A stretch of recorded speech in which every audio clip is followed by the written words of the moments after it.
Welcome, dear dreamer. I'm so glad you found your way here tonight. This is your quiet corner of history, a place where stories from long ago drift softly into the present.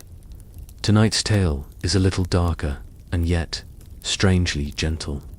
In its telling, we'll be exploring a fear that haunted people of the 1700s. The quiet, unsettling thought of being laid to rest before life had truly left them. What it was like to be buried alive. Before we begin, I wonder, where are you listening from this evening?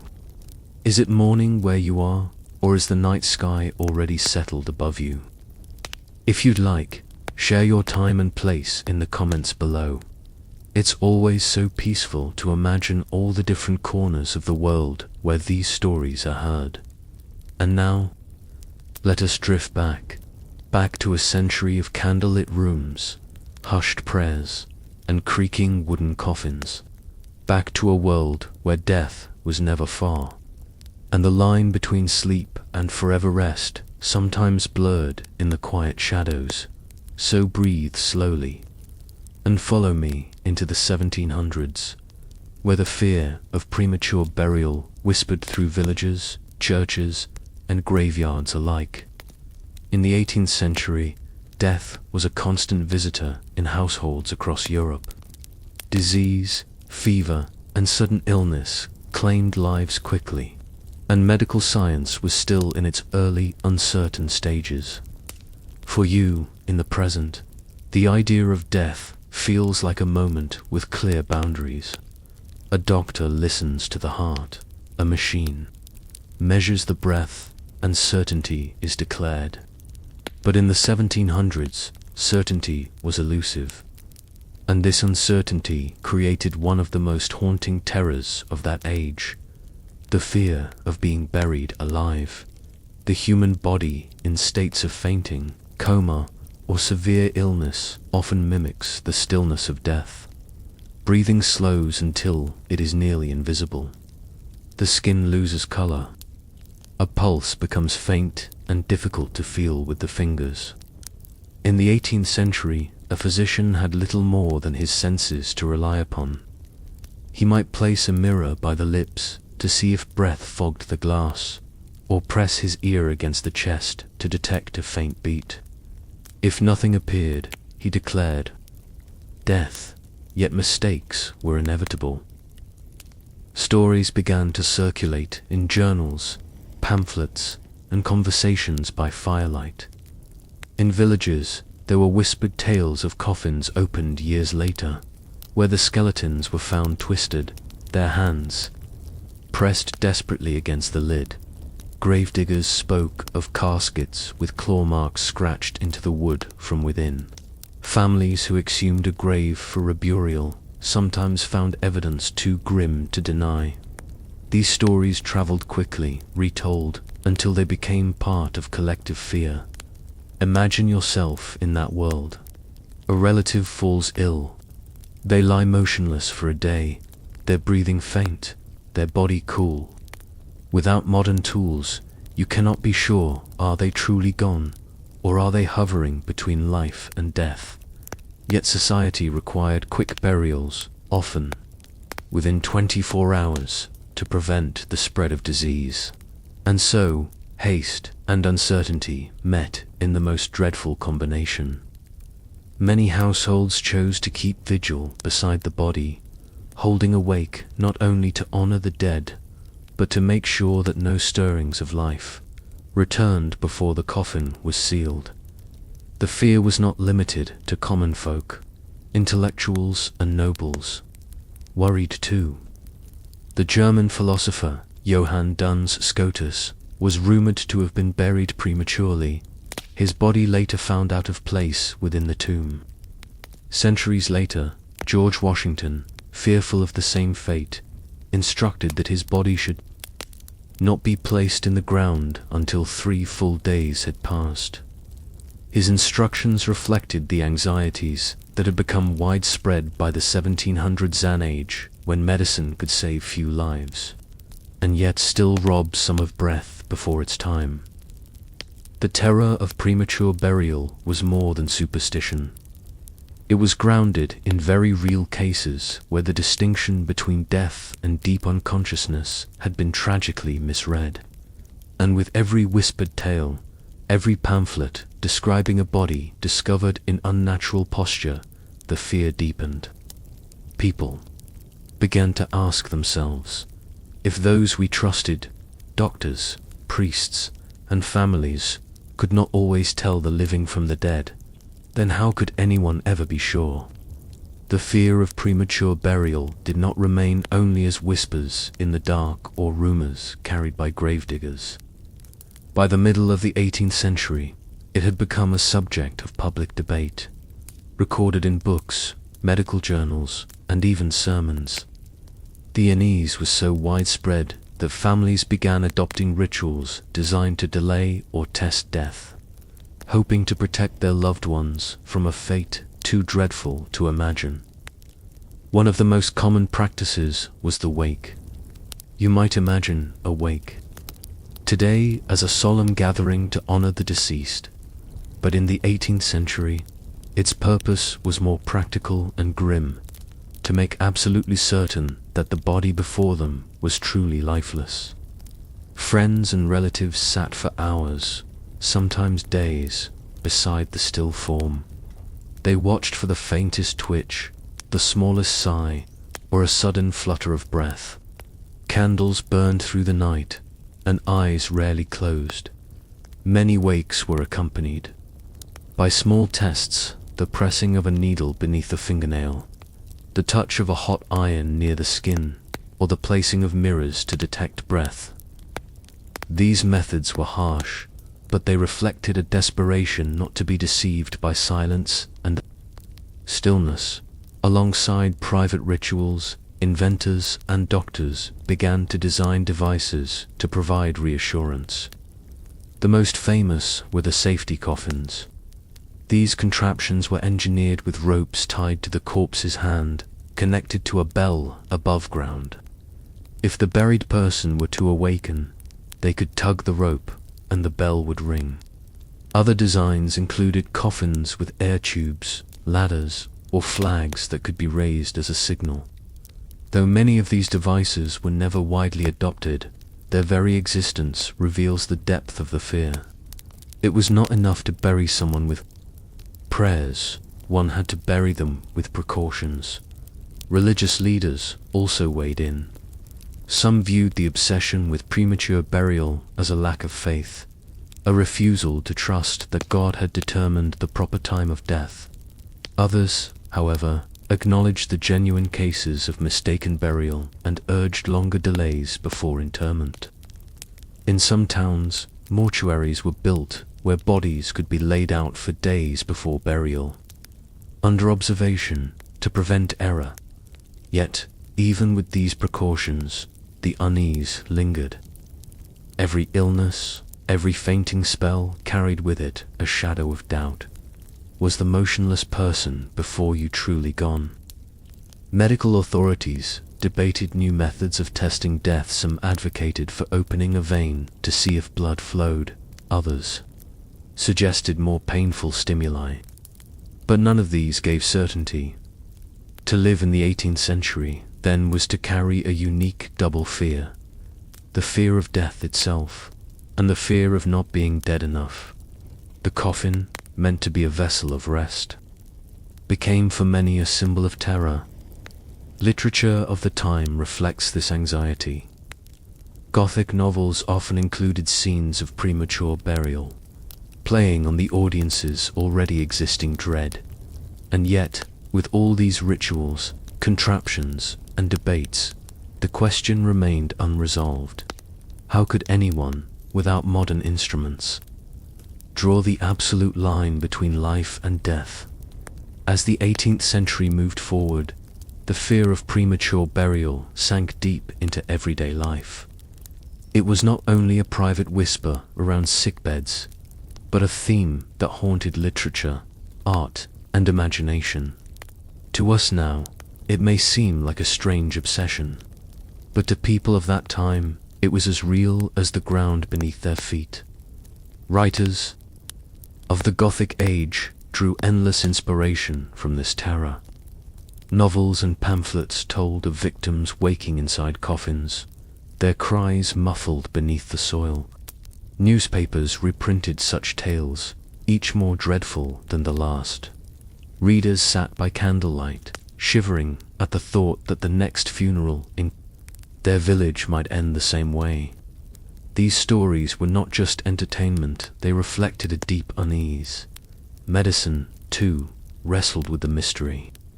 Doctors tried crude tests, burning skin, piercing nails with needles, cutting veins to watch for blood. The aim was always the same, to draw a clear line between life and death. Some urged that burials be delayed for several days, especially in winter, when cold could disguise signs of life. Others suggested special halls where bodies would remain, under watch until decomposition proved the truth. From these ideas came the waiting mortuaries of Germany and France. Here, the dead were placed under observation, sometimes with attendants assigned to notice the slightest stir. Bells and cords were added to early versions of the safety coffin, giving the dead a final chance to signal if they were not truly gone. By the early 19th century, things began to change. The invention of the stethoscope in 1816 gave doctors a more reliable way to detect a beating heart. Instruments replaced guesswork, premature burials grew rare, and the collective dread slowly eased. Looking back, this fear tells us much about the fragile boundary between life and death in earlier times. It reminds us how uncertain death once was and how human imagination filled the silence. And yet, one wonders, centuries from now, will our own methods seem just as crude, uncertain, and perhaps even frightening? In the 18th century, medicine was a mixture of observation, tradition, and trial and error. For you today, the idea of determining whether someone is alive seems simple. A doctor checks the pulse, observes breathing, listens to the heartbeat. In the 1700s, however, the line between life and death was precariously thin. Physicians had no stethoscopes, no thermometers accurate enough to detect subtle changes, and certainly no advanced diagnostics. Instead, they relied on crude, sometimes unreliable signs. The most common method was observation of the breath. Doctors and family members would press a hand to the chest, or hold a mirror under the lips to see if it fogged. If there was no visible movement, the person was often declared dead. But even a faint, irregular breath could go unnoticed, especially during hypothermia or severe illness. Pulse taking was another method, though the human hand is notoriously poor at detecting weak or irregular heartbeats. Comas, epileptic seizures, or fevers could all mimic death convincingly, leaving families and physicians to wrestle with uncertainty. Another method involved touch and stimulation. A physician might pinch the skin, prick the fingers or toes with needles, or even apply heat to detect a reaction. These methods, although intended to provoke signs of life, were limited by the patient's weakened state. Sometimes, the lack of response led to premature conclusions. In the absence of any clear signal, the body was quickly prepared for burial, often within hours, particularly in urban areas where disease and decay were pressing concerns. Families themselves sometimes participated in the assessment. They would watch the chest for the faintest movement, press the ears to the lips, or listen to the sounds of shallow breathing. Panic, hope, and superstition all influence these decisions. A family might delay burial for days if they suspected faint life, or conversely, they might hurry into the body to avoid disease, even if doubt remained. This constant tension between caution and necessity created an environment ripe for error. The crude methods were compounded by a lack of understanding of certain medical conditions. Some illnesses could cause the body to appear cold, pale, and unresponsive for hours or even days. Epilepsy, catalepsy, and various fevers could leave a person in a rigid, motionless state. In these conditions, even experienced physicians could not reliably distinguish death from a deep unconsciousness. As a result, stories of mistaken death were common enough to inspire fear and vigilance in households across Europe. Beyond the personal risk, the errors of diagnosis had social consequences. Communities feared epidemics, and local authorities insisted on swift burials to prevent contagion. But this urgency often clashed with caution, forcing difficult decisions. Doctors were criticized for both hastiness and excessive delay, and the question of what constituted certainty became a moral as well as medical dilemma. By the end of the 18th century, the crude methods of detecting death had exposed a tragic truth. Human observation alone was unreliable. The faintest signs of life could be missed, leaving people to face the horrifying possibility of being buried while still conscious. It was this uncertainty, the inability to trust the senses, that fueled the ongoing terror of premature burial. Even as people developed ingenious rituals and devices to counter the fear, the fundamental problem remained.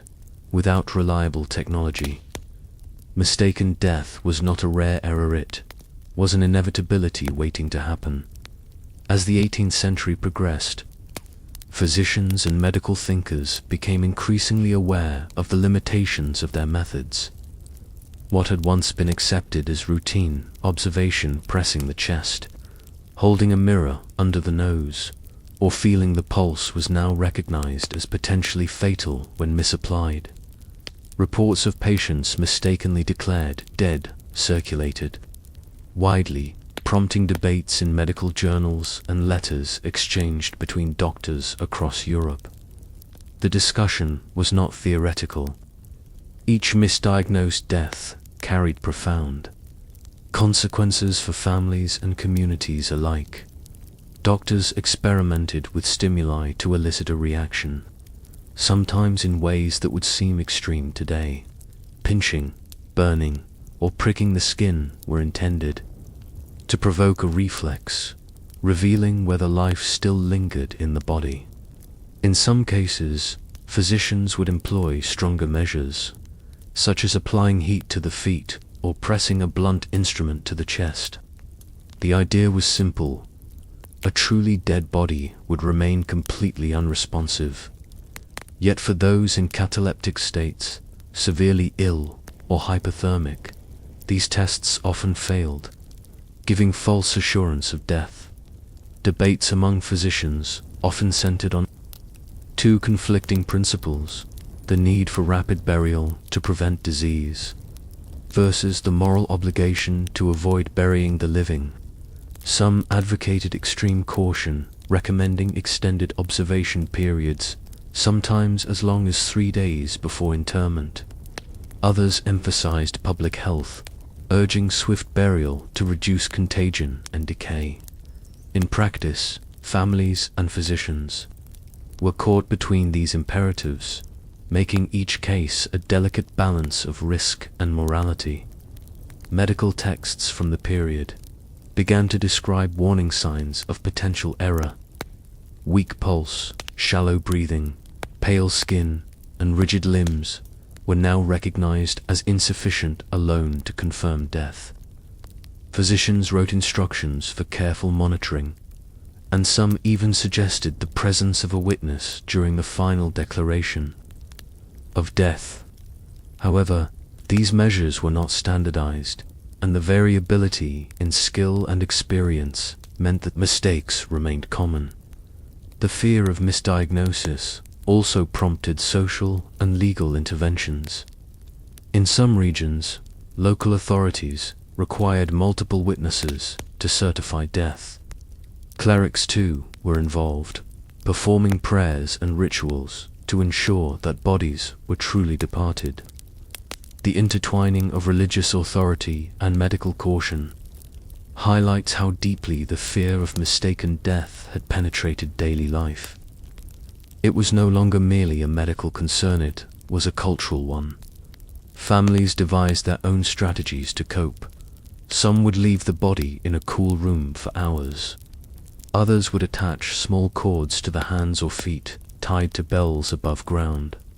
The primitive safety coffin was already being discussed in pamphlets, hinting at the coming innovations that would attempt to prevent tragedy. These methods, crude though they were, reflect a society struggling to reconcile imperfect knowledge with an urgent fear that death might be premature. And yet, despite all precautions and debates, one question persisted.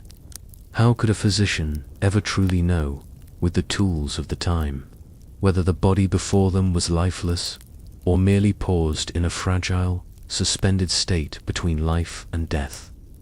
By the late 18th century, the crude methods for determining death had become a pressing concern among physicians, philosophers, and the wider public.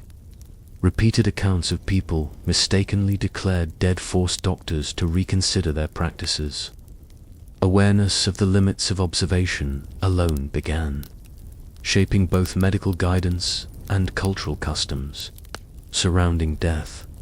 One major response was the call for longer observation.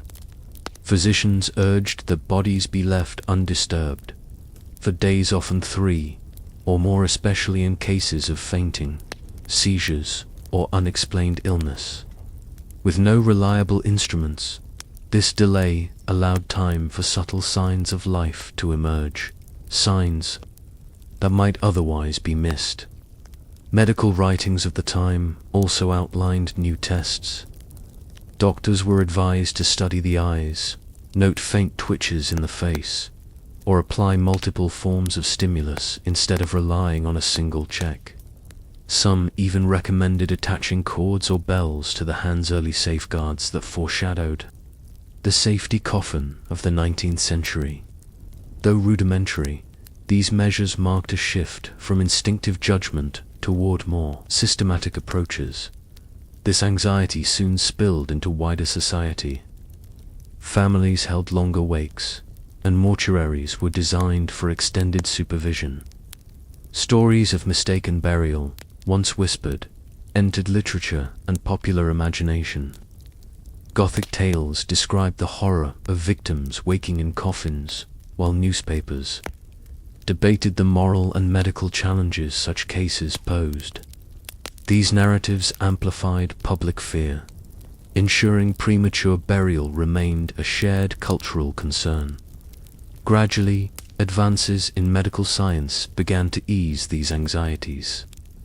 The invention of the stethoscope in 1816 gave physicians a way to detect even the faintest heartbeat. Improvements in pulse monitoring and temperature readings provided further certainty. With instruments replacing guesswork, cases of mistaken death became far less common.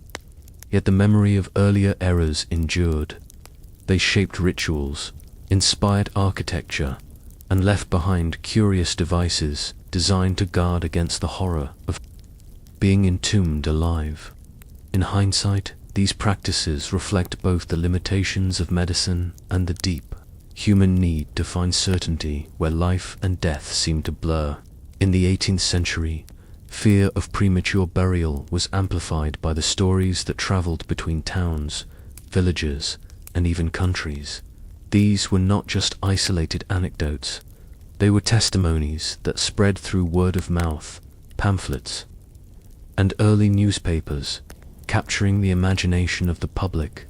For you now, centuries later, it may seem like superstition or exaggeration, but in that time, these reports shaped how families, doctors, and communities approached death.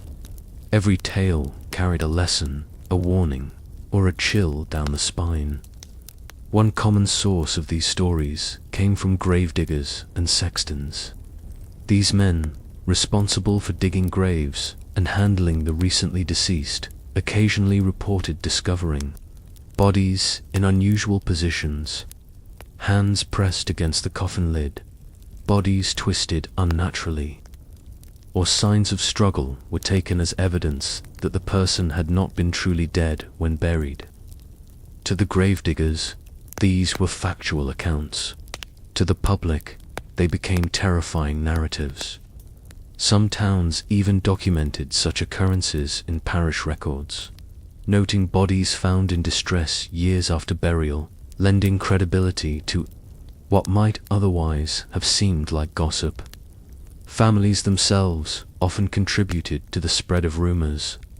In cases where someone was exhumed for reburial or moved to a family vault, signs of disturbed clothing or scratches on the coffin were interpreted as desperate attempts to escape. A mother who lost a child might swear she saw a fingernail marks. A neighbor might recount hearing faint cries at the moment of burial. These accounts circulated quickly, reinforced by the natural human tendency to fear the worst, and the lack of clear medical explanation for unusual conditions in corpses. Pamphlets, journals, and even early newspapers began publishing detailed narratives of supposed premature burial. Germany, France, and England each had notorious cases where a coffin was opened to reveal a body in a position suggesting struggle. Some stories described splintered wood, displaced soil, or signs of renewed motion, while some accounts were likely exaggerated. The repetition of such tales across regions created a widespread anxiety. If it could happen to one family, it could happen to anyone. These grim stories also inspired practical caution. Families were more likely to keep vigil over the sick and dying, delaying burial for hours or even days. Some attached strings to the fingers of the deceased, connected to bells above the grave, hoping to hear a signal if life remained. Others dug graves shallowly at first, or kept the coffin above ground in temporary mortuaries. The testimonies and rumors served as a constant reminder that hasty judgment could be deadly, and that the boundary between life and death was far less clear than anyone had assumed. Even in urban centers, where disease demanded quick disposal of the dead, these stories influenced local customs. Officials might face pressure to delay burial for observation, while neighbors and family members demanded additional precautions. It was a time when belief, fear, and limited medical knowledge intertwined, creating a world in which the stories themselves held as much power as the reality of life and death. And so, every grave in the 18th century carried not only a body, but also the echoes of countless testimonies and rumors, leaving a lingering question in the minds of the living.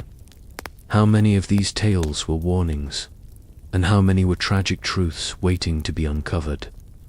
The stories of premature burial did more than frighten families. They began to shape social and legal responses to death. Communities across Europe recognized that these tales, whether exaggerated or factual, carried weight. In some towns, authorities required multiple witnesses to declare death before burial could proceed. Clergy too often became involved, performing final prayers and rituals with an added layer of vigilance. The goal was both spiritual and practical, to ensure that no life was mistakenly consigned to the grave. Medical professionals were also compelled to respond. Reports of clawed coffins, bodies found in twisted positions, and disturbed soil prompted doctors to write manuals and advisories for distinguishing life from death. Physicians began to stress the need for observation over time, recording faint breaths or subtle movements that could indicate life. These manuals sometimes suggested using tools and tests, though the methods were still rudimentary: pins pricked into fingers, exposure to heat, or monitoring bodily reactions. Yet even with these precautions, the testimonies from graves acted as a reminder that error was always possible. Rumors themselves carried tremendous power in shaping everyday behavior. Families adjusted funeral rituals based on what they had heard from neighbors or read in pamphlets. Some insisted on longer wakes, keeping the body in the house for multiple nights under watchful eyes. Others devised makeshift alarm systems, strings tied to limbs, connected to bells above the grave, or even air tubes to allow breathing signals. While these measures might seem extreme today, they reflect a society attempting to adapt to the terrifying possibility that the line between life and death was not always clear. The impact extended beyond households to broader cultural imagination. Stories of premature burial inspired literature, plays, and illustrations, often emphasizing the horror of helplessness beneath the soil. These narratives reinforce the public's fear, making each story more plausible and urgent. A neighbor's cautionary tale could influence local practices, and even urban planners began considering temporary mortuaries or above-ground burials to accommodate those requiring observation. In this way, rumor and testimony were not merely anecdotal, they became drivers of social change. Interestingly, the testimonies also affected legal proceedings. Coroners and local officials were sometimes asked to investigate suspicious burials, or cases where doubt remained. Families could petition for exhumation if they feared premature interment. While such actions were rare, they illustrate how rumor and evidence from graves could create tangible consequences in society. The boundary between myth and reality blurred, and even partial confirmation of a body's struggle could leave a lasting mark on communal memory. Yet, even with all these measures, watches, alarms, legal oversight, and medical guidance, the fundamental uncertainty persisted. Every story from a grave, every whispered account of struggle, reminded people that their methods were imperfect and that death remained an ambiguous frontier. The question that haunted everyone then, and continues to linger in historical reflection, was simple yet chilling. How many lives had been defined or destroyed by the imperfect judgment of those charged with declaring death? By the late 18th century, rumors and testimonies of premature burial had left a deep mark on European society. No longer just isolated anecdotes, they became a shared cultural anxiety that shaped how people viewed death, funerals, and even medicine. Families, doctors, and local authorities all absorbed these fears, adjusting customs to avoid tragedy while the stories themselves continued to circulate. Reinforcing the dread. Literature and print culture gave the fear a powerful voice. Pamphlets and newspapers described bodies found with clawed coffin lids, disturbed graves, or skeletons twisted in desperate postures. Gothic novels, rising in popularity, borrowed heavily from such tales, turning rumor into dark inspiration. For readers, these stories were both entertainment and warning, blurring fact with fiction and making the terror of premature burial feel urgent and personal. Practical responses soon followed. Safety coffins with bells, ropes, and breathing tubes were designed to offer reassurance. Families installed alarms to signal if a body stirred. Mortuaries appeared in German and French cities, keeping the deceased under watch for days before burial. Even religious rituals shifted. Longer vigils, extended prayers, and more involvement of clergy sought to ensure that no soul was wrongly sent to the grave. Every measure reflected the power of earlier testimonies. Evidence, whether real or imagined, had reshaped custom. The impact reached law and society as well. Communities sometimes demanded witnesses to confirm death, and families could appeal for exhumation if doubts arose. Authorities found themselves balancing public health, which favored quick burial, against moral responsibility, which urged caution. In this tension, fear of premature burial became not just a private worry, but a public issue with ethical weight. Gradually, advances in science eased these anxieties. The stethoscope, invented in 1816, gave doctors a way to hear even faint heartbeats. More systematic medical practice reduced reliance on guesswork, and the nightmare of mistaken burial grew rarer. Yet the stories endured, preserved in literature, memoirs, and folklore. They became cautionary tales, a reminder of how fragile the line between life and death once seemed. Reflecting on this period, one sees that rumors and testimonies were never just stories. They were forces that shaped rituals, inventions, and imagination itself. They reveal how fear, as much as fact, can drive change, and how humanity's struggle with uncertainty can leave lasting marks on culture and society. By the 18th century, the fear of premature burial had spread far beyond individual households. It had become a continental concern. Across Germany, France, and England, families, physicians, and local authorities grappled with the unsettling possibility that death could be misjudged. What might seem today like a macabre curiosity was, at the time, a deeply practical and urgent anxiety that influenced medical practice, funeral customs, and social behavior throughout Europe. In Germany, reports of mistaken burial were especially prominent. Towns along the Rhine documented cases in parish records where coffins were reopened months or even years later, revealing skeletons in twisted positions or with hands raised toward the lid. These accounts were often presented with meticulous detail, noting the signs of struggle and the reactions of witnesses.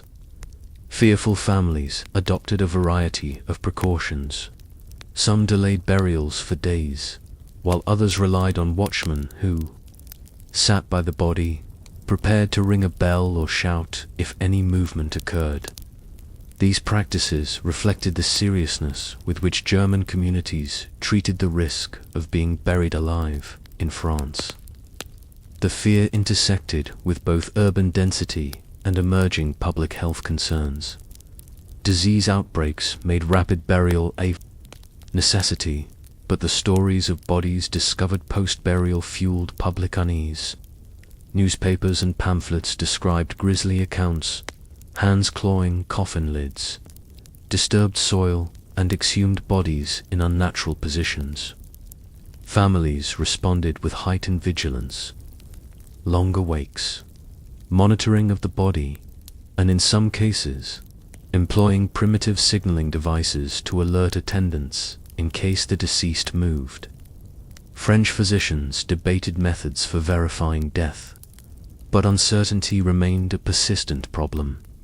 Meanwhile, in England, the anxiety was no less pervasive. Accounts from both rural villages and crowded cities illustrated how the fear of premature burial penetrated all levels of society. People consulted local physicians, clergy, and even neighbors to confirm death before interment. Some English gentry went to extraordinary lengths, constructing temporary mortuaries on their estates or devising alarm systems attached to coffins. The circulation of stories from first-hand reports to sensationalized pamphlets kept the fear alive, reinforcing careful observation as a moral and social duty. What is striking is how these tales, whether rooted in fact or exaggeration, created a shared European consciousness of risk. Families in Germany might read a French pamphlet describing a body found struggling in a coffin and immediately reconsider their own funeral practices.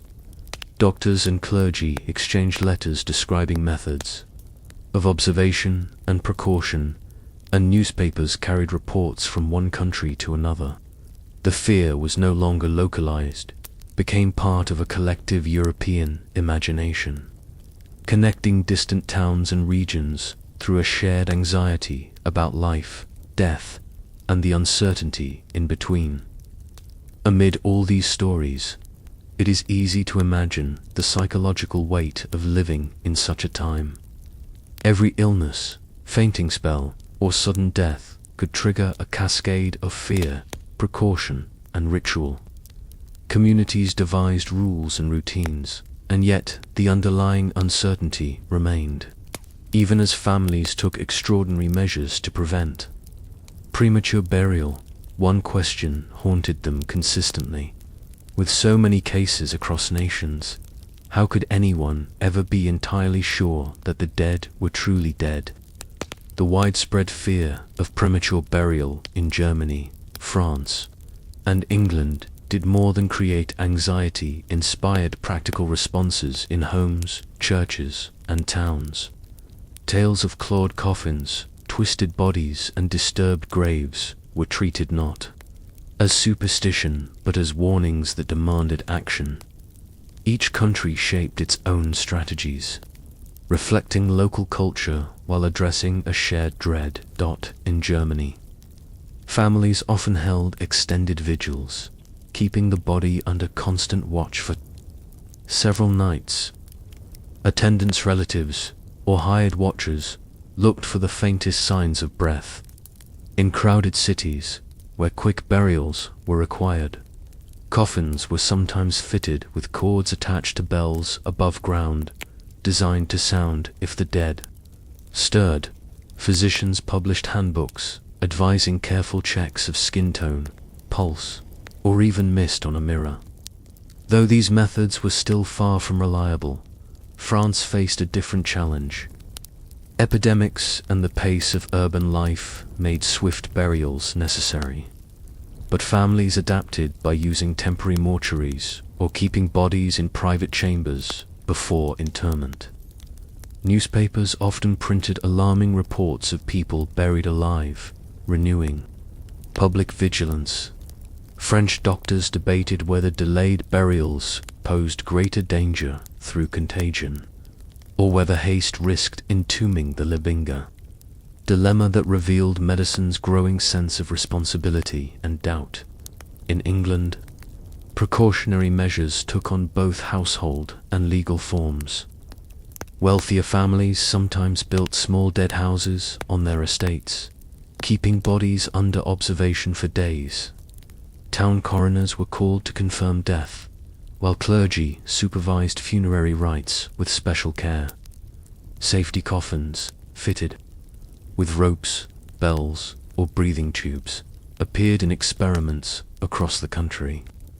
Reports of near tragedies spread through newspapers and sermons, encouraging neighbors to advise one another to watch before burial. Across Europe, stories crossed borders. A German pamphlet describing a body found clawing at its coffin might be read in London or Paris, shaping funeral customs abroad. French accounts influenced German mortuaries. English sermons echoed continental debates. Knowledge, fear, and invention intertwined, creating a shared culture of vigilance.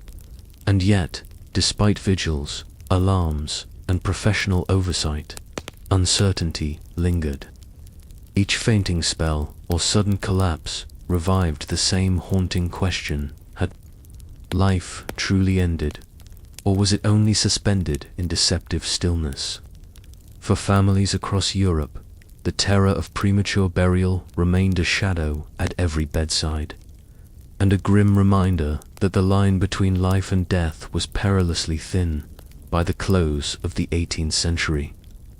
The fear of premature burial had left a profound mark on European culture, medical practice, and social behavior.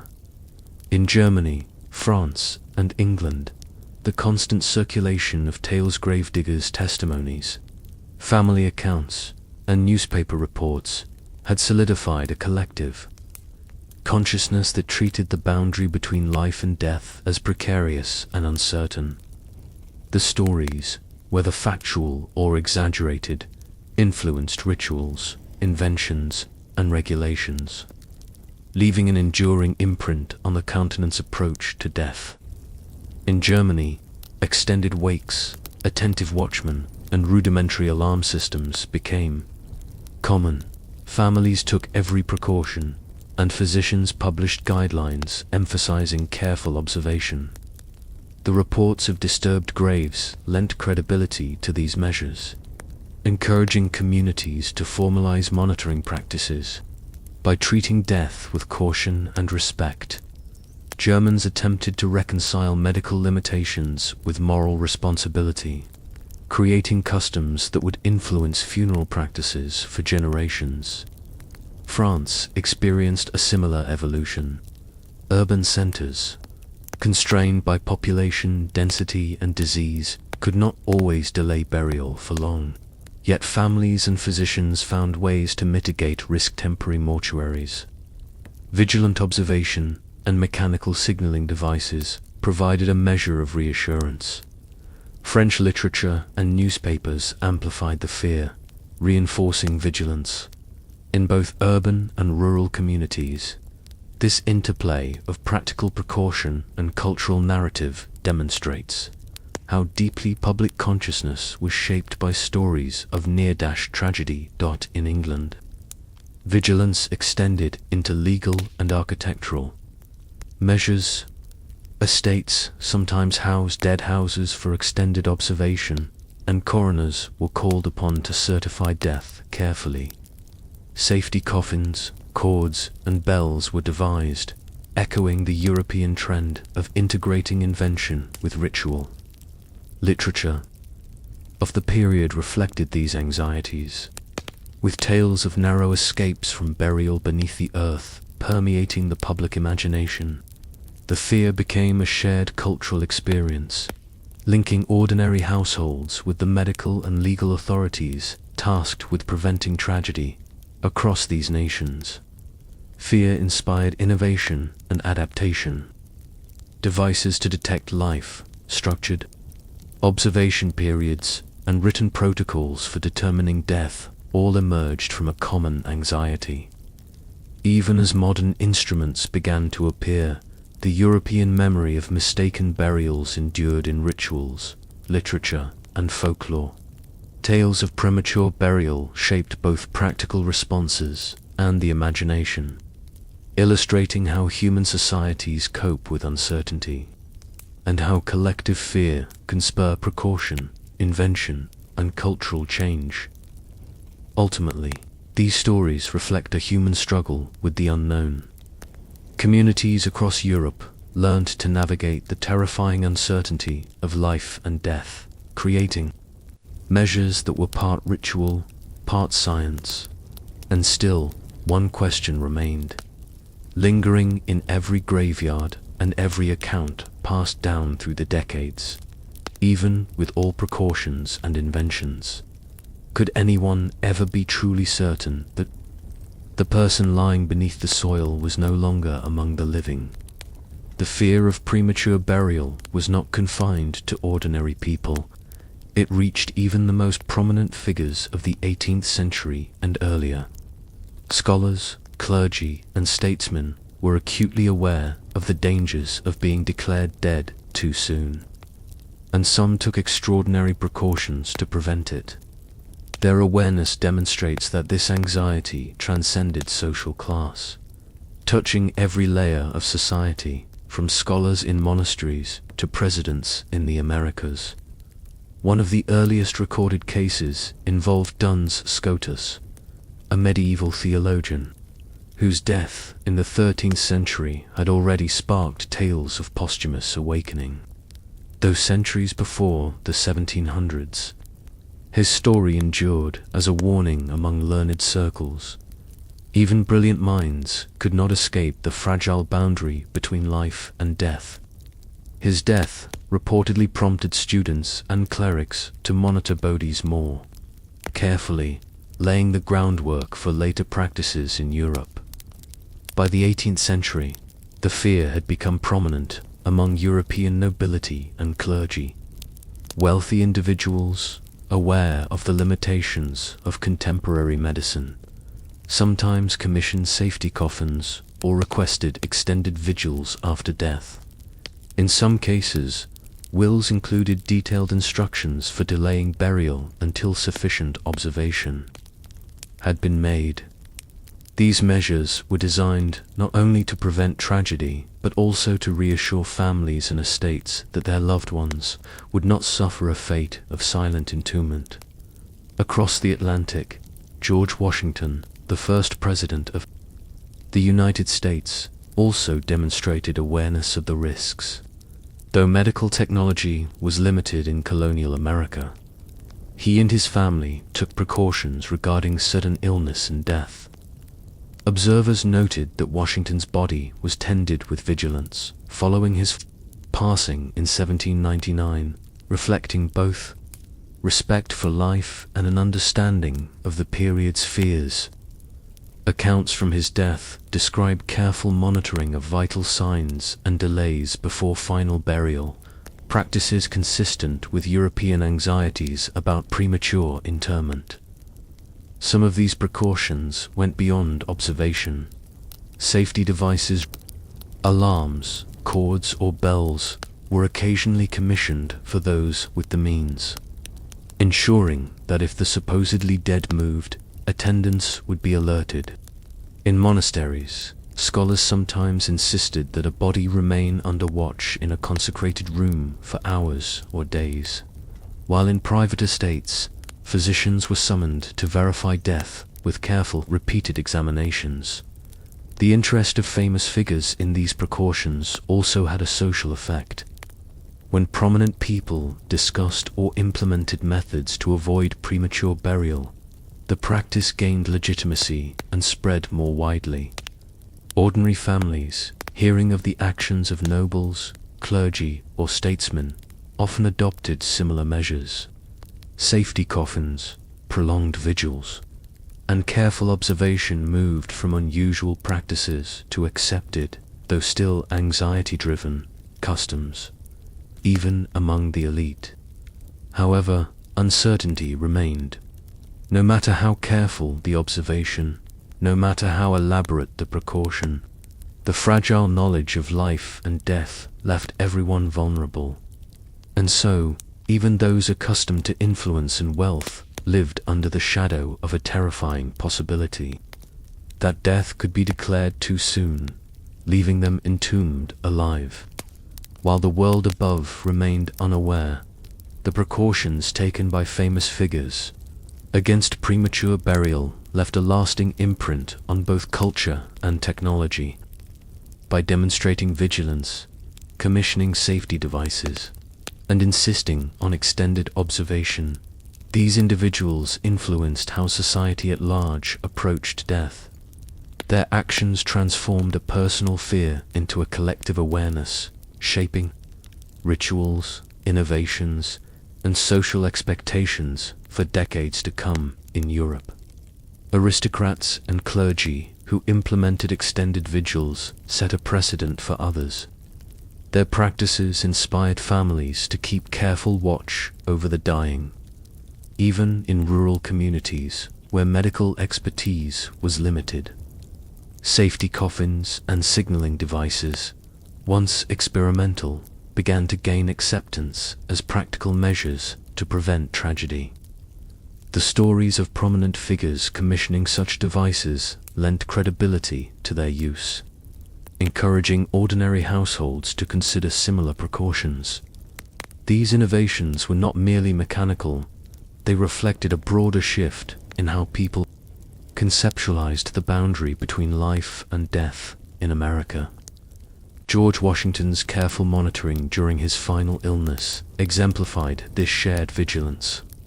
While medical tools were rudimentary, his family's attention to signs of life, delay of burial, and consultation with physicians illustrated an approach rooted in prudence and respect. Such measures reinforced the idea that even the most powerful and respected figures were not immune to the uncertainties of mortality, further spreading awareness of the potential dangers of hasty interment. The legacy of these precautions also influenced literature, folklore, and public imagination. Tales of near tragedy and inventive safety devices circulated widely, inspiring writers and dramatists to explore the terror of being buried alive.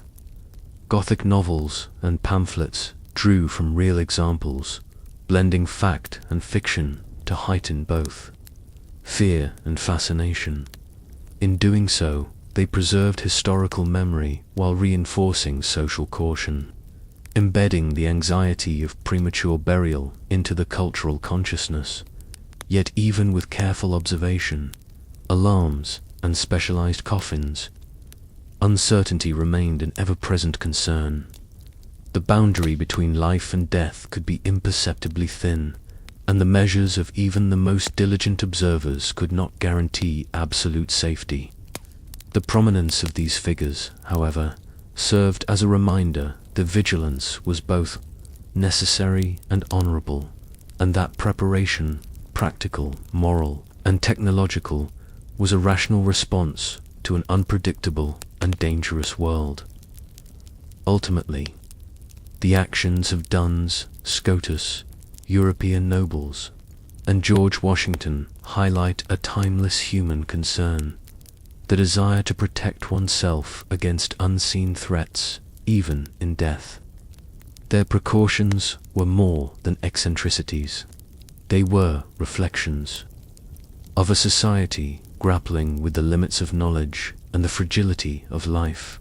And still, the chilling question remained, even with every safeguard.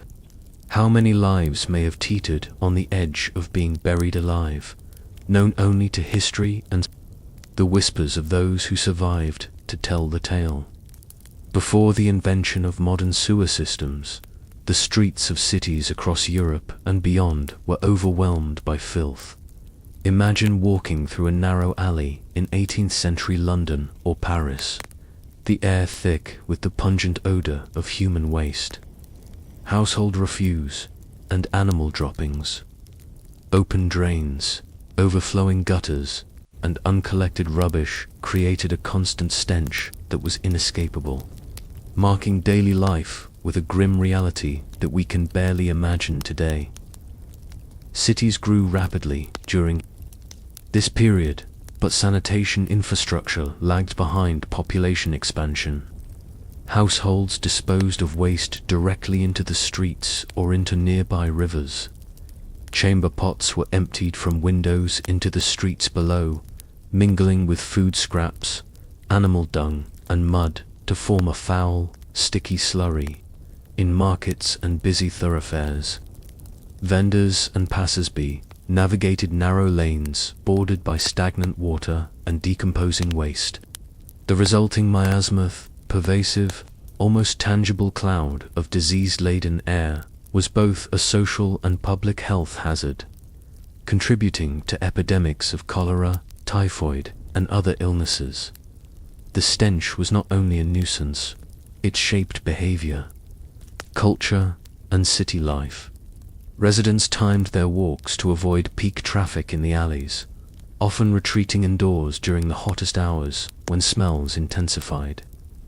Merchants struggled to keep their shops open without the odor drifting in, and children grew accustomed to the grime and filth, playing around puddles that were, in fact, a mix of water and waste. Yet, despite the omnipresent odor, society had adapted. People developed an almost resigned tolerance to the constant assault on their senses. Public authorities recognized the problem, but had limited means to address it.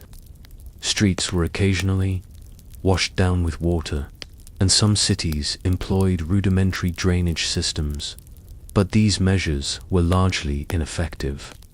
The sheer volume of waste generated by densely packed urban populations made complete cleanliness impossible. Consequently, a specialized workforce emerged, those who would confront the filth directly, removing it from streets and alleyways under the cover of night. These individuals, later known as night soil men, were essential to the survival and functioning of the city, performing a task that everyone depended upon yet few wanted to witness. The odor, the refuse, and the open drains defined the urban experience. Every narrow lane, courtyard, and market was a reminder of how primitive sanitation remained, how vulnerable cities were to disease, and how critical human labor was in maintaining even a minimal standard of cleanliness. In a world without modern plumbing, the night soil men were the unsung custodians of urban life, working in darkness to protect the living from the consequences of their own waste. And yet, one question lingered in the minds of those navigating these streets, with such filth everywhere and so few means to manage it. How did cities continue to grow and function without collapsing under their own waste? The responsibility of keeping streets passable and somewhat sanitary fell largely on a group of workers known as night soil men. These men were employed or, in some cities, contracted to remove human waste, animal dung, and other refuse from the urban streets under the cover of darkness. Their work was grueling, hazardous, and universally undervalued. Yet it was absolutely essential to the functioning of cities. Before modern sewer systems existed, night soil men operated on a strict schedule, often starting their rounds after sunset. During these hours, the streets were quieter, and the risk of confronting crowds or traffic was reduced. Using wooden buckets, shovels, and carts, they collected waste from households and public latrines, emptying chamber pots and scavenging what they could from gutters and open drains. In some cities, designated collection points existed where waste could be gathered before being transported outside the urban center. The methods were crude by modern standards, and the odor was overwhelming, lingering on their clothing, tools, and skin despite any attempts at hygiene. Their work was more than a physical task. It required acute knowledge of the city. Night soil men knew the layout of alleys, the location of the dirtiest streets, and the schedules of households that produced the most waste. They understood which drains were likely to overflow, which streets collected rainwater most efficiently, and how to navigate narrow lanes without tipping their heavy loads. In this way, they acted as invisible custodians of urban order, preventing filth from stagnating in areas that could lead to disease, outbreaks, or impede commerce and travel. The public perception of night soil men was complicated. On the one hand, their work was indispensable. Without them, streets would become impassable, rivers would overflow with refuse, and disease would spread even more rapidly. On the other hand, the stench and the low social status associated with handling human waste meant that night soil men were often marginalized, regarded with disgust, and paid poorly. Many relied on tips, secondary trades, or even the sale of collected waste as fertilizer to supplement their meager incomes. Despite these challenges, they were resilient, developing methods to protect themselves from disease and odor-coating themselves with lime, wearing makeshift masks, or bathing frequently when possible. Night soil men also had to contend with seasonal challenges.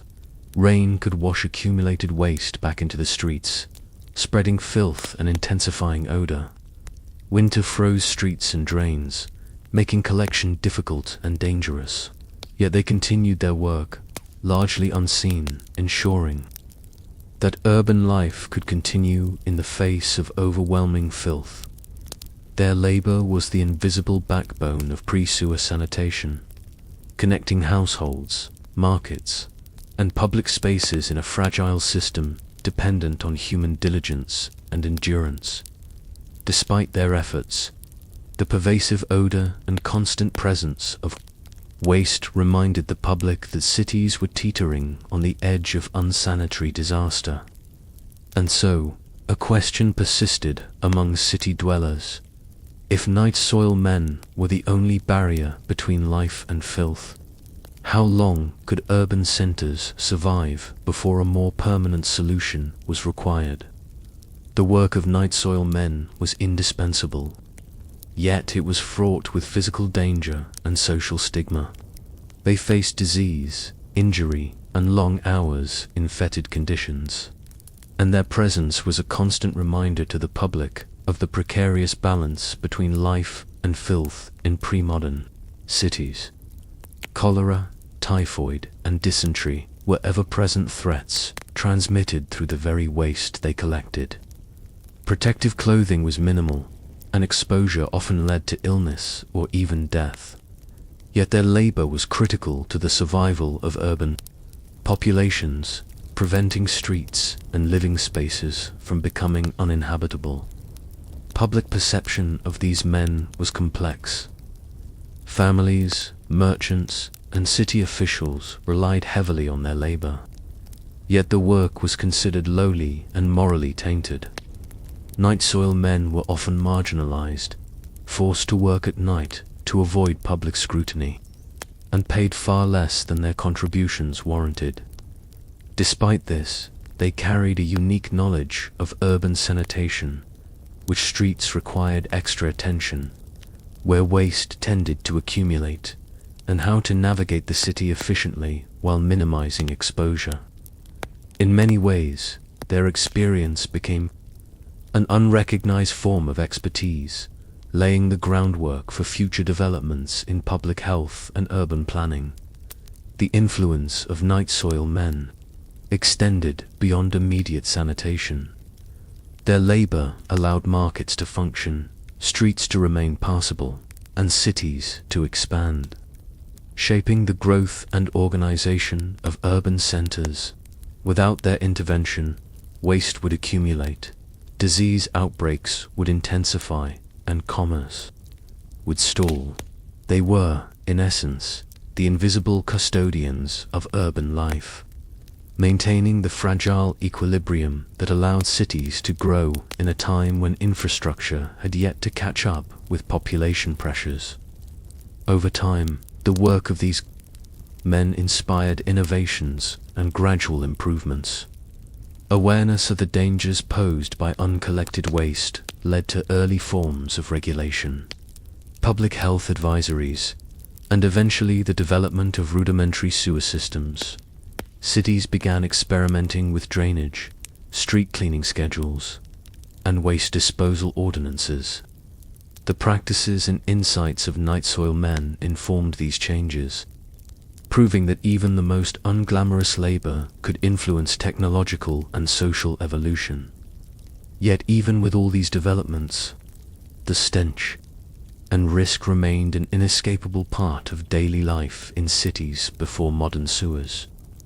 The work of night soil men reminds us of the human cost behind urban survival and the lengths societies went to maintain basic functionality. Their story poses a lingering reflection in a time when waste threatened health, commerce, and daily life. It was the courage and endurance of a marginalized few that allowed cities to thrive, long before the convenience of modern plumbing transformed the urban experience. Let's pause for a quiet moment together. Perhaps, right now, someone is listening from Portugal, where the soft night wind brushes against the old stone walls of a seaside village, and the sound of the ocean folds gently into sleep. Far away in Finland, the air may be crisp and cool. A small cabin resting beneath tall pines, its windows glowing faintly with the warmth of a fire, while outside, the northern sky drapes itself in calm silence. And maybe, in Brazil, a listener lies beneath the hum of the summer night, where the air is warm and the quiet rhythm of distant waves. Or perhaps the song of crickets weaves softly into their dreams. Wherever you are, I thank you for sharing this gentle journey. If you'd like, you may let me know in the comments where in the world you are listening from, and what time it is for you in this moment of rest. And now, let us drift back, slowly and peacefully, to the story that continues to unfold. In cities before modern sewage systems, the task of maintaining even a minimal level of cleanliness fell to a specialized group of workers known as night soil men. These men were the unsung custodians of urban life, working under the cover of night to remove human waste, animal droppings, and other refuse that threatened to overwhelm the streets. Without their labor, urban centers would have been virtually uninhabitable, plagued by disease, stench, and chaos. Night soil men operated according to a structured routine, beginning their work as darkness fell.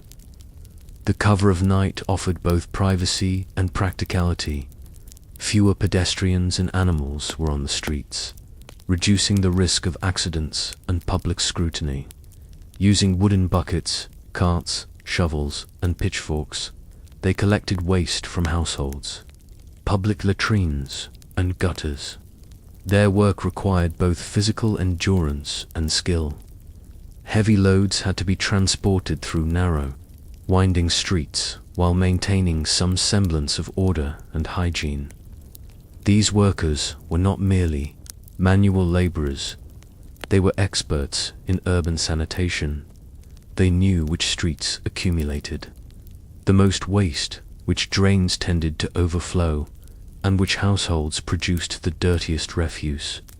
Their knowledge of the city's geography and waste patterns allowed them to prioritize routes and prevent blockages that could lead to stagnation, flooding, or outbreaks of disease. In this sense, night soil men functioned as the guardians of urban cleanliness, ensuring that the daily rhythms of city life could continue despite primitive infrastructure. The social perception of night soil men was complex. While their labor was essential, it carried a heavy stigma. Handling human excrement and refuse was considered degrading, and the stench associated with their work made them objects of disgust. Yet, despite low pay and social marginalization, night soil men were indispensable. Their role bridged the gap between the city's dangerous, disease-prone conditions and the public's expectation of passable, livable streets. Without them, commerce, travel, and daily life would have ground to a halt. In many ways, their work also intersected with public health. By removing waste from streets and homes, night soil men inadvertently reduced the spread of disease, even without an understanding of germs or sanitation science. Their labor created a buffer between filth and human populations, lessening the impact of epidemics and improving urban hygiene incrementally. Families, merchants, and city authorities relied on them implicitly, even if their contributions were seldom recognized. Yet, despite their expertise and critical role, the work of night soil men was never free of danger or discomfort. Every night brought the risk of exposure to disease, injury from heavy loads or unstable streets, and the relentless assault of odor. Their essential labor was invisible to the many who benefited from it, leaving a question that lingered in the public imagination. In a city teetering on the edge of filth, who were these unseen guardians, and how did their efforts allow urban life to persist night after night? The work of night soil men was both physically demanding and technically nuanced. Although their primary task was to remove human and animal waste, they also had to navigate the complexities of dense, often chaotic city streets. Their labor required a combination of strength, endurance, and urban knowledge, skills honed over years of nightly rounds through alleys, courtyards, and market streets filled with refuse. Tools and techniques varied depending on the city and the type of waste. Wooden buckets and wheelbarrows were standard, used to collect chamber pot contents, excrement from public latrines, and animal droppings from stables and streets. Long-handled shovels and pitchforks allowed them to scoop and lift heavy, wet, or compacted waste, while rakes and brooms helped clear debris from gutters and drains. In some urban centers, men were given carts to transport waste to designated dumping grounds or fields outside the city, which could later be used as fertilizer. These tools were crude, but they reflected an evolving understanding of how to manage the city's refuse efficiently. Night soil men also followed carefully planned routes.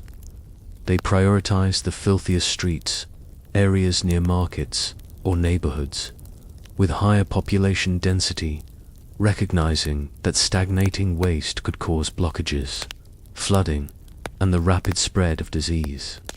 Familiarity with the city's geography was essential, as narrow alleys, steep inclines, and crowded marketplaces required both strategy and stamina to transport heavy loads without accidents. Many men developed techniques to minimize exposure to odor and reduce contact with contaminated material, covering themselves with lime, mud, or other substances to neutralize stench and potential pathogens. Timing was another critical aspect. Night soil men worked when streets were empty, often beginning just after sunset and continuing until dawn. This not only reduced interference from pedestrians and carts, but also allowed them to perform their duties discreetly, as the social stigma surrounding their work made it undesirable to be seen by the general public. Despite these precautions, the nature of the job made illness, injury, and constant exposure to foul smells inevitable. Their labor was arduous, relentless, and rarely recognized. Yet it was indispensable for the functioning of the city. The night soil men's work also had indirect social benefits. By keeping streets and public spaces relatively clear of waste, they reduced the risk of flooding, allowed markets to operate more smoothly, and maintained a level of urban hygiene that helped prevent the worst outbreaks of disease. In doing so, they became a hidden but essential part of city infrastructure, bridging the gap between primitive sanitation and the eventual development of modern sewer systems. Yet, even with skill, endurance, and strategy, the night soil men faced a lingering question each night. In a world where waste threatened life, what would happen if their labor faltered, even for a single night, and the filth of the city became unstoppable? Despite their expertise and careful routines, night soil men faced constant dangers in the course of their work. Exposure to human and animal waste placed them at high risk of disease, including dysentery, cholera, and typhoid. Open drains, slippery streets, and unstable carts made accidents a frequent hazard, while the overwhelming stench made breathing difficult and long hours exhausting. Their labor was both physically grueling and medically perilous, yet society depended on their endurance to maintain any semblance of urban hygiene. Socially, night soil men occupied a paradoxical position. Their work was essential, yet marginalized and stigmatized. Families, merchants, and city officials relied on them implicitly, but the handling of human excrement marked them as lowly in the public eye. Many were isolated from mainstream social life, working primarily at night to avoid public scrutiny. Despite their invisibility, their labor allowed cities to function. Streets remained passable, markets operated, and daily life continued in conditions that could otherwise have become chaotic and dangerous. The night soil men's work also shaped urban development. Their nightly removal of waste prevented blockages and stagnant refuse that could exacerbate disease. enabling cities to expand and thrive despite inadequate infrastructure. Markets, alleys, and courtyards were made livable, while their knowledge of urban sanitation informed later innovations. Their labor indirectly laid the groundwork for modern public health initiatives, illustrating how critical human effort was before the arrival of engineered sewer systems. Public perception of night soil men remained ambivalent. While their efforts were essential, literature, pamphlets, and popular imagination often depicted them as grim, almost grotesque figures, necessary evil in the eyes of city dwellers. Yet, in their hands rested the fragile balance of urban life, preventing the accumulation of filth that could halt commerce, spread disease, or make streets impassable. Their unseen vigilance allowed society to function in an era of primitive sanitation. Ultimately, the role of night soil men highlights a fundamental truth about urban life before modern sewers. The survival of cities depended on human labor, endurance, and skill in the face of overwhelming filth. They were guardians, not through fame or fortune, but through dedication to a task few would willingly perform. Their story prompts reflection. In a time when streets reeked, drains overflowed, and disease lurked in every corner, it was the courage and resilience of these unseen workers that kept cities alive, night after night, long before the convenience of modern sanitation transformed urban life. The work of night soil men relied not only on endurance and knowledge, but also on the practical tools and techniques developed to manage the overwhelming filth of pre-sewer cities. In an era when streets were narrow, alleys clogged with refuse, and waste mixed with mud and animal droppings, the right tools could mean the difference between a relatively orderly city and chaos. Wooden buckets, shovels, wheelbarrows, and pitchforks were the primary instruments, each serving a specific function in the nightly rounds. Buckets were used for smaller loads of human waste, collected from households' chamber pots and small latrines, and were often lined with straw or other absorbent material to reduce spillage. Wheelbarrows and carts enabled the transport of heavier, more cumbersome refuse over longer distances, from market areas and public latrines to dumping sites outside the city. Shovels and pitchforks allowed night soil men to scoop waste from streets, drains, and gutters, particularly in areas where it had accumulated or compacted. In some cities, rakes and brooms were used to spread and level waste for collection, preventing stagnation that could obstruct drainage or pedestrian movement.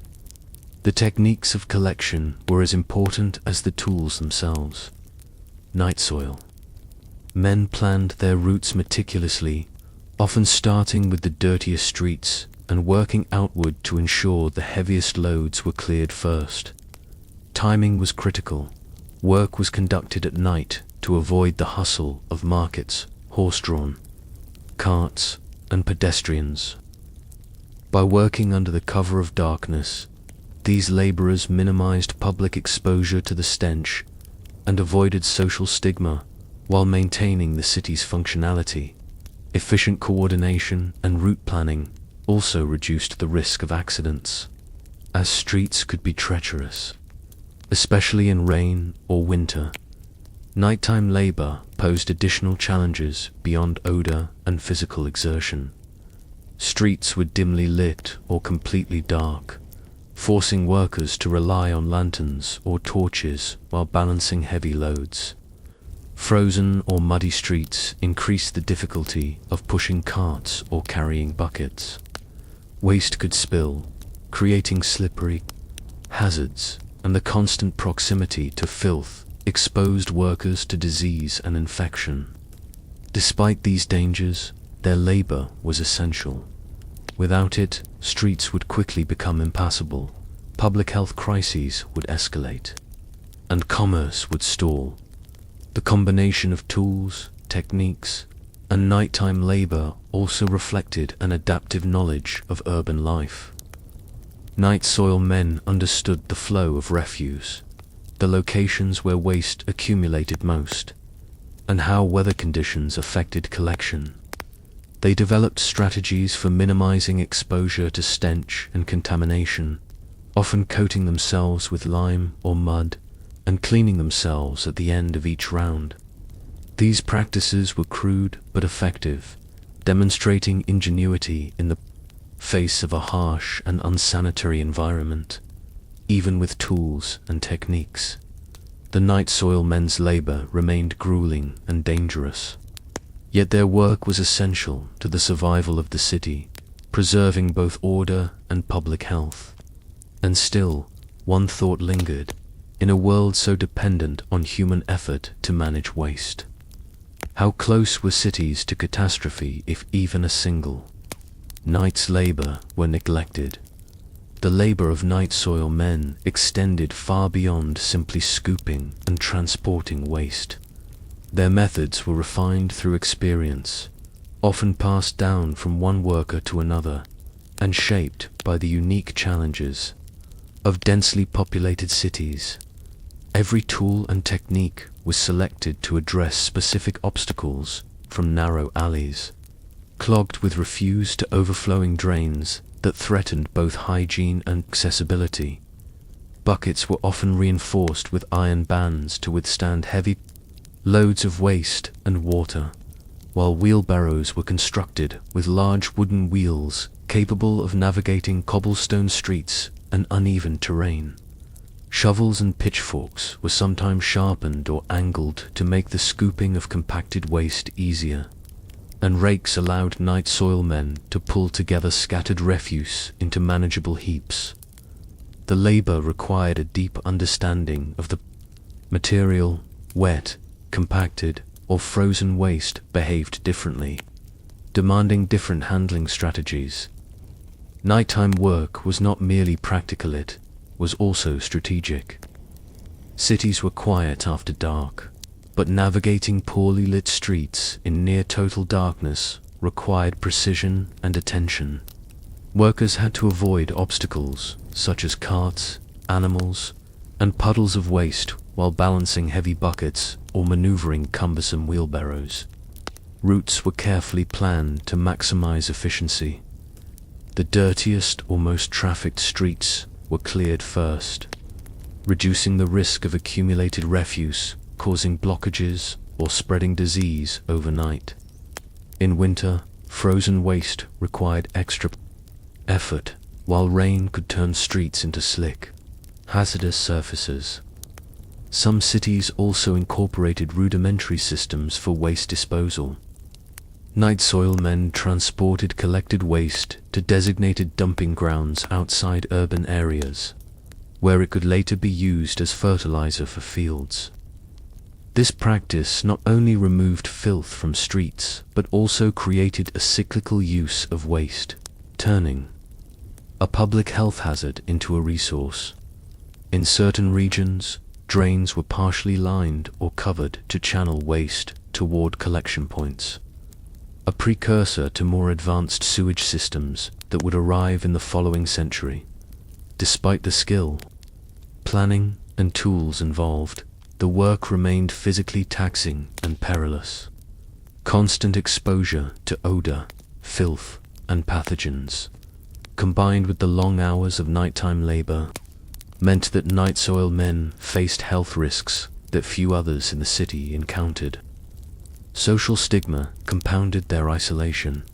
They were essential, yet marginalized, their efforts often invisible to those who benefited most.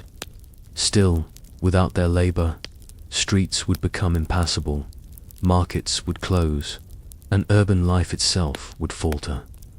Ultimately, the tools, techniques, and nighttime labor of the night soil men were the backbone of urban survival in an era before sewers. Their ingenuity and endurance allowed cities to function despite overwhelming filth. And yet, one unsettling question remained. In a world so dependent on their nightly work, how fragile was the balance between urban life and chaos, and how long could it be sustained before modern solutions were required?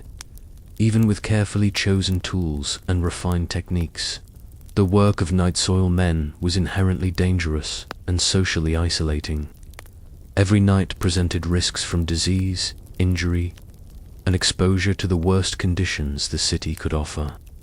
Contact with human and animal waste left them vulnerable to cholera, dysentery, and typhoid, while navigating dark, slippery streets under heavy loads could result in falls, crushed limbs, or worse. Yet despite these hazards, their labor remained essential, ensuring that urban life could continue in the absence of modern sanitation. Society's reliance on night soil men contrasted sharply with the stigma surrounding their work. They were indispensable custodians of cleanliness, yet often regarded with disgust and fear. Families and merchants depended on them silently, rarely acknowledging their contribution, while literature and folklore sometimes cast them as grim, almost grotesque figures. Still, their labor bridged a critical gap between chaos and order, enabling markets to function, streets to remain passable, and public health threats to be mitigated. The work of night soil men also had a profound impact on the evolution of urban infrastructure. Their nightly collection routines highlighted the urgent need for more permanent solutions. City authorities, observing the limits of manual labor, began experimenting with drainage systems, ordinances regulating waste disposal, and early sewer projects. In effect, the challenges faced and knowledge accumulated by night soil men informed the design of more advanced sanitation technologies. They were, in essence, the unacknowledged pioneers of modern urban hygiene, their experience shaping the eventual transformation of cities into cleaner, safer spaces. Despite technological and social progress, the realities of pre-sewer sanitation underscore the fragility of urban life at the time. The survival of a city depended on human diligence. A single neglected night could result in blocked streets, overflowing waste, and heightened risk of disease outbreaks. The night soil men's labor demonstrates the delicate balance that allowed large populations to coexist in close quarters long before the advent of plumbing and engineered sewer systems. Ultimately, the story of night soil men, their tools, techniques, and nighttime labor serves as a reminder of the hidden human effort that sustained cities. Their perseverance made life possible amidst filth, disease, and danger, and it leaves a lingering reflection. How many other unseen workers throughout history have quietly kept civilization running, performing essential tasks whose absence would have threatened the survival of entire communities. The work of night soil men was not only physically demanding, but also perilous to health. In an era before germ theory and modern sanitation, handling human and animal waste meant constant exposure to disease. Cholera, typhoid, dysentery, and other infections spread easily through contact with contaminated matter, stagnant water, and the fouled streets they cleared. Protective clothing was minimal, often limited to simple coats or aprons, and masks were rare. Each night of labor placed their lives at risk, yet without them, cities would have been rendered almost uninhabitable, beyond health risks. The job carried significant social stigma. Night soil men were essential to urban survival, yet their labor was considered degrading and unclean. Families relied on them to remove filth from their homes, markets, and streets, but few interacted with them beyond necessary transactions. They worked primarily at night to avoid public attention, a schedule that shielded society from the worst of the stench, but reinforced their isolation. Literature and folklore of the time often depicted them as grim or grotesque figures, emphasizing the unpleasantness of their role rather than the necessity. Their work also exposed them to physical hazards. Slippery, uneven streets, overflowing drains, and the weight of heavy buckets and carts made accidents common. Rain could turn streets into treacherous mud, winter froze waste into solid, difficult-to-move blocks, and narrow alleys forced careful maneuvering to avoid spills or injury. Night soil men developed practical strategies to manage these challenges, from balancing loads carefully to coating themselves with lime or mud to neutralize odor and reduce infection risk. Yet even skill and experience could not fully eliminate danger. Despite these challenges, their labor had a direct impact on public health. By removing waste from streets and homes, night-soiled men prevented the accumulation of filth that could lead to more severe disease outbreaks. Markets remained operational, streets passable, and urban life sustainable. Their work, often unseen and unacknowledged, served as a critical buffer between human populations and the pervasive threats posed by untreated waste. The paradox of the night soil men's existence is striking. They were indispensable, yet marginalized. Brave, yet reviled. Constantly exposed to danger, yet rarely recognized. Their health and safety were consistently at risk, and their social status offered little protection. And so, a pressing question lingered among the residents of these cities. If the guardians of cleanliness were themselves vulnerable to the very dangers they fought nightly, how fragile was the urban system that depended so heavily on their unseen labor? Night soil men faced an array of health hazards that were unique to their profession. Constant contact with human excrement and stagnant refuse exposed them to infectious diseases such as cholera, typhoid, dysentery, and parasitic infestations. Without modern understanding of bacteria or sanitation, they relied on experience and folk remedies to protect themselves. Coating the skin with lime, mud, or ashes was common, intended to neutralize odor and reduce direct contact with pathogens. Frequent washing, when possible, provided only limited protection, as water sources themselves were often contaminated. In addition to disease, physical risks were ever present. Streets in pre-sewer cities were narrow, uneven, and often slippery from mud and waste. Heavy wooden buckets, carts filled with refuse, and wheelbarrows posed hazards, particularly when navigating steep inclines, crowded markets, or icy surfaces. In winter, spills were frequent, leading to accidents, injuries, or exposure to additional waste. Working under dim lantern light or complete darkness made each night a careful balance between speed, efficiency, and safety. The combination of these physical and biological dangers made the profession one of the most hazardous in urban labor. Social perception compounded these difficulties.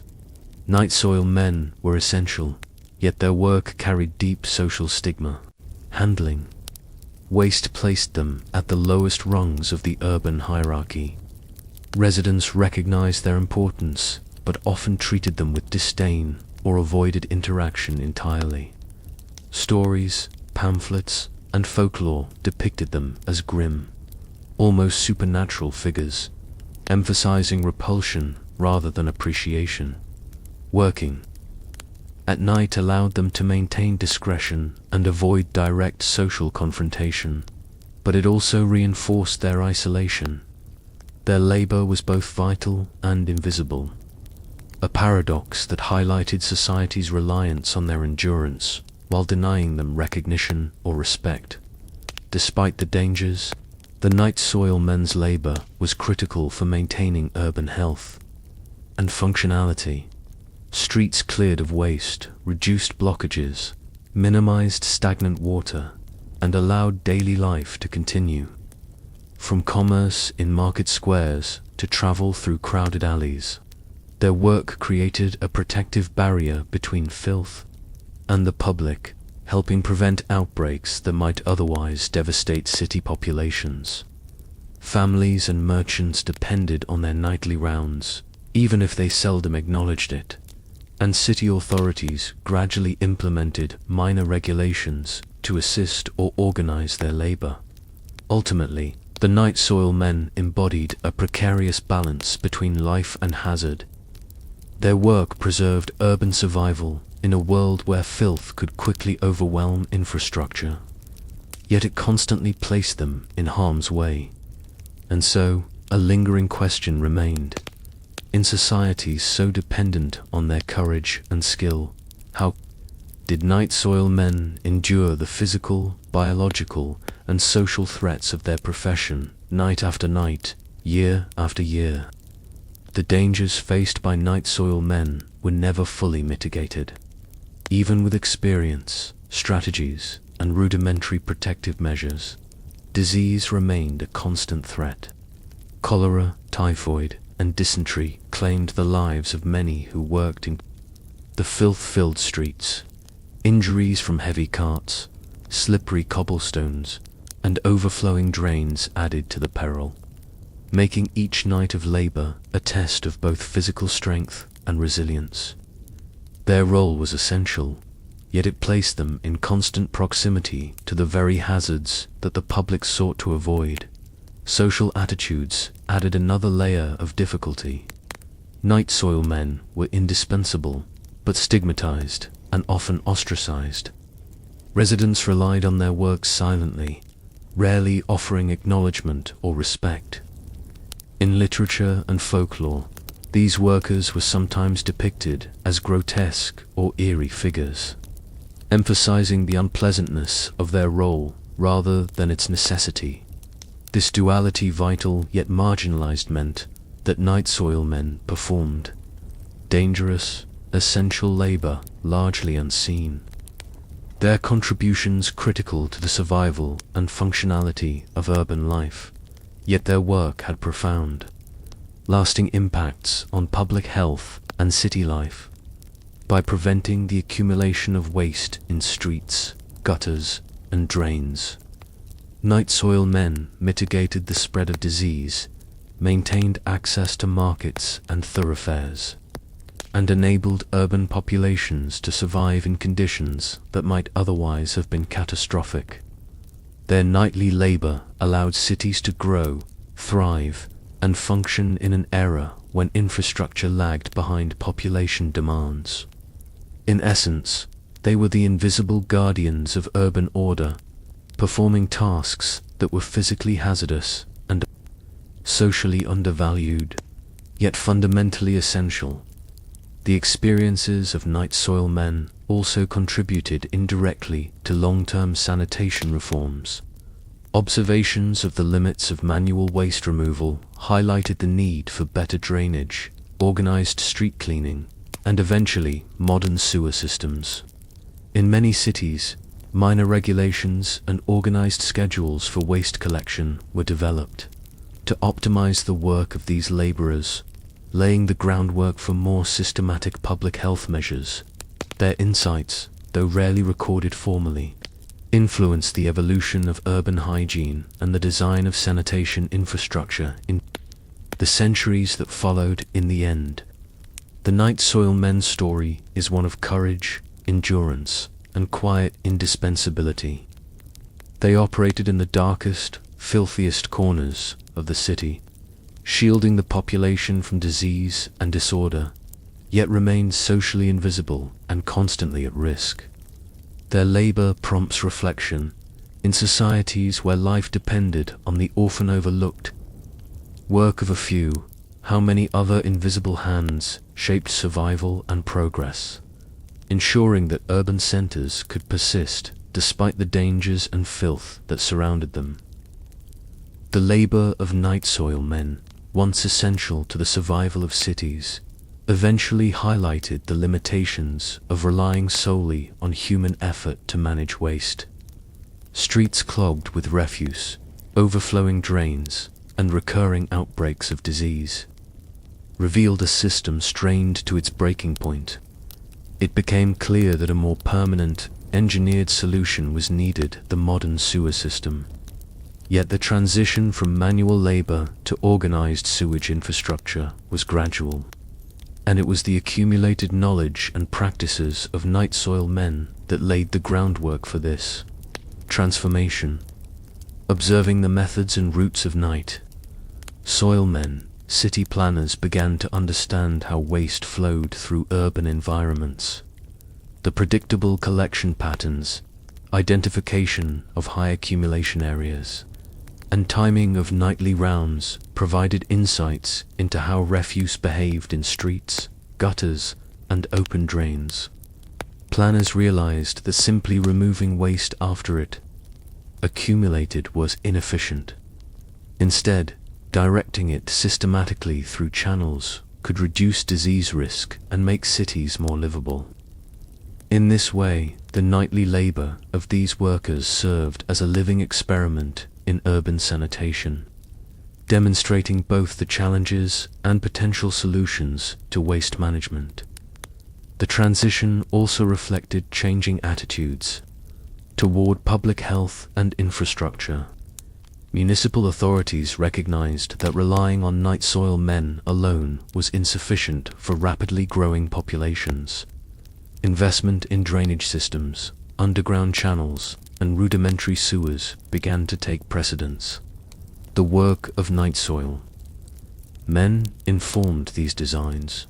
Routes that were historically the filthiest became the first targets for engineered drainage, and the timing of waste flow influenced how sewers were structured to prevent stagnation and overflow. In essence, these laborers' practical knowledge became the blueprint for early sanitation engineering. The shift was not immediate. Night soil men continued to operate alongside emerging sewer systems, gradually integrating with or adapting to new methods of waste disposal. Their skills remained valuable. They understood the behavior of waste under varying conditions, knew the weak points in early sewer designs, and provided maintenance where early channels clogged or failed. In many ways, the transition to modern sanitation was a partnership, with human labor complementing mechanical infrastructure until technology could fully assume the role. Ultimately, the legacy of night soil men is evident in the very foundation of modern urban hygiene. Their relentless nightly labor, resilience in the face of danger, and accumulated expertise informed the design of sewer systems that transformed cities from foul, disease-prone environments into healthier, more organized spaces. And yet, a lingering thought remains, as modern plumbing and engineering replaced human toil. How much of our current urban comfort depends on the forgotten sweat, skill, and endurance of those who once toiled unseen, night after night, to keep cities alive? As cities expanded and populations grew, the limitations of manual waste removal became increasingly apparent. Night soil men, though skilled and essential, could only manage so much refuse each night. Streets remained prone to overflow, and disease outbreaks persisted despite their tireless work. City planners and authorities began to recognize the need for engineered solutions, and early sewer systems emerged as a response. Yet the knowledge and experience of night soil men directly informed the design and implementation of these new infrastructures. Planners studied the workers' nightly routes, noting which streets accumulated the most waste and which areas were particularly difficult to clear. This information guided the placement of drainage channels and underground tunnels, ensuring that the sewers followed patterns that naturally carried waste away from populated areas. The timing of the workers' rounds also provided insight into the best methods for regulating flow and preventing blockages. highlighting the importance of efficiency and predictability in waste management. In essence, night soil men acted as inadvertent urban engineers, their practical expertise shaping the first steps toward modern sanitation.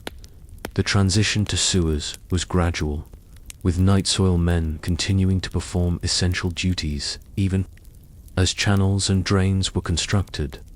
Their skills remained invaluable. Early sewer systems were often incomplete or prone to clogging, requiring manual intervention to maintain function. Workers' understanding of waste behavior, seasonal challenges, and higher-risk areas allowed them to assist in testing and maintaining these nascent systems. In many ways, the collaboration between human labor and engineered solutions exemplified a transitional period in urban hygiene, bridging the gap between centuries of manual collection and the convenience of modern sewers.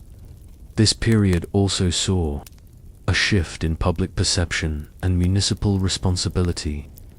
Authorities began to take a more active role in sanitation, commissioning sewer construction, regulating waste disposal, and instituting schedules for cleaning streets.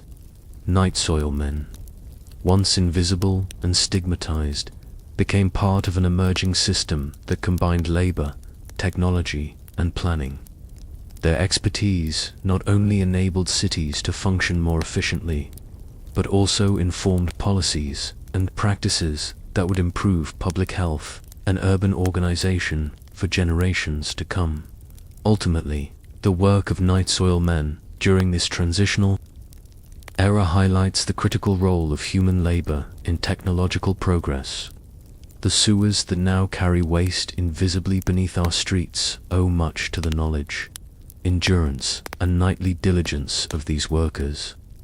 And yet, one question remains.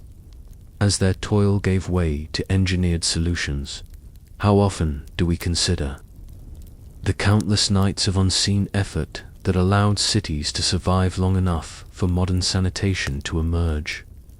The transition from manual waste collection to engineered sewer systems marked a pivotal moment in urban history. Yet it would have been impossible without the experience and expertise of night soil men. Their nightly labor provided invaluable insight into the flow of waste, the accumulation of refuse, and the weak points in street sanitation.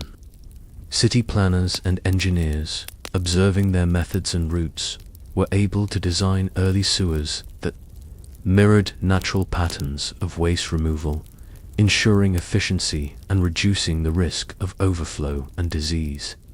Even as sewers were constructed, night soil men continued to play a vital role. Early systems were often incomplete, prone to clogging, and incapable of fully handling the volume of urban waste. Workers' intimate knowledge of city streets and waste behavior allowed them to maintain, clear, and adapt these new channels. Their guidance helped identify problem areas, anticipate seasonal difficulties, and prevent disruptions that could compromise public health. In effect, the collaboration between human skill and emerging technology created a bridge from centuries of labor-intensive sanitation to the largely automated systems we rely on today. The societal recognition of sanitation began to change during this period.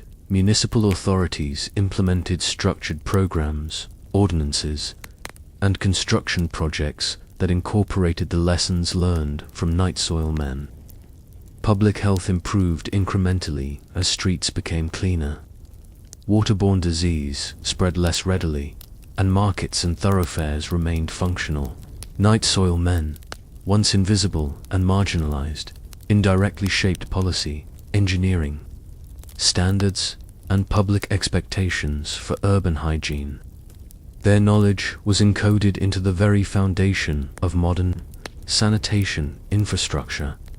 The story of night soil men underscores a broader historical truth.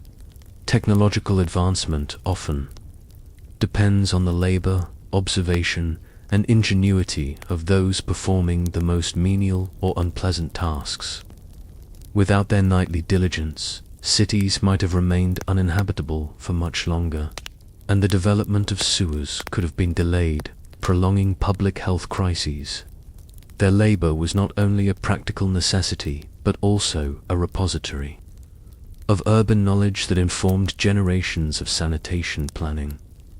Ultimately, the night soil men's legacy is woven into every modern sewer, drainage channel, and waste management system. Their unseen work under the cover of night transformed urban life, making cities cleaner, healthier, and more sustainable. And as we walk along paved streets, oblivious to the waste beneath our feet, we are left to reflect how many other hidden labors throughout history have quietly shaped the world we take for granted, their contributions essential yet largely forgotten. And so, we come to the quiet close of tonight's story. What it was like to be buried alive in the 1700s. We've wandered together through candlelit rooms and shadowed graveyards, through the fears and imaginations of another age. A time when death was not so certain, and the line between silence and life was fragile, trembling like a flame in the dark dot. Thank you, truly, for being here with me, for listening, for resting, for allowing this story to keep you company. Wherever you are now, may your night be just as still as theirs once was. If you feel it is right for you, you are always welcome to subscribe, to return again whenever you'd like another quiet journey into the past. But for now, there is no need to do anything at all, only to rest and drift. Outside, the night deepens. Snow settles softly upon the earth, and a single candle flickers lower, lower, until only the hush of darkness remains. Good night, dear listener. Sleep well, and dream gently.